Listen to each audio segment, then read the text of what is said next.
শুক্রবার আসলে আমার এত এত কাজ বেড়ে যায় যে কি বলবো।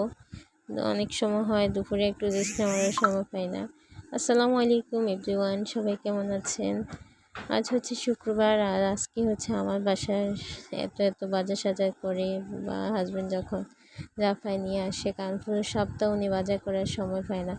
তো আজকে হচ্ছে মাছ নিয়ে আসছে দুই রকমের, একটা হচ্ছে পাবদা মাছ আর একটা হচ্ছে এই যে কালিগইয়া মাছ বলি আর কি আমরা, আপনারা কী বলেন জানি না। দুটোই একেবারে তাজা তাজা ছিল। কারণ পাবদা মাছ হচ্ছে আমার হাজব্যান্ডের খুবই প্রিয় একটা মাছ, উনি প্রায় এটা নিয়ে আসেন, আর আমারও ভীষণই ভালো লাগে। তো পাশাপাশি অন্যান্য কাজ তো আছেই। তো শুক্রবারের আজকে শুধু এই বাজারগুলো নিয়ে আসছে, আর কাঁচা সবজিও নিয়ে আসছে অনেকগুলো, ওগুলো ভিডিও করা হয় নাই। তো এইটুকুই আপনার সাথে শেয়ার করলাম। তো আমার মেয়ে বসে গেছে এখানে মাছ কাটাকাটি করতে, কিছু আনলে তার ধরতে হয়। তো আজকে এটুকুই, আল্লাহ হাফেজ।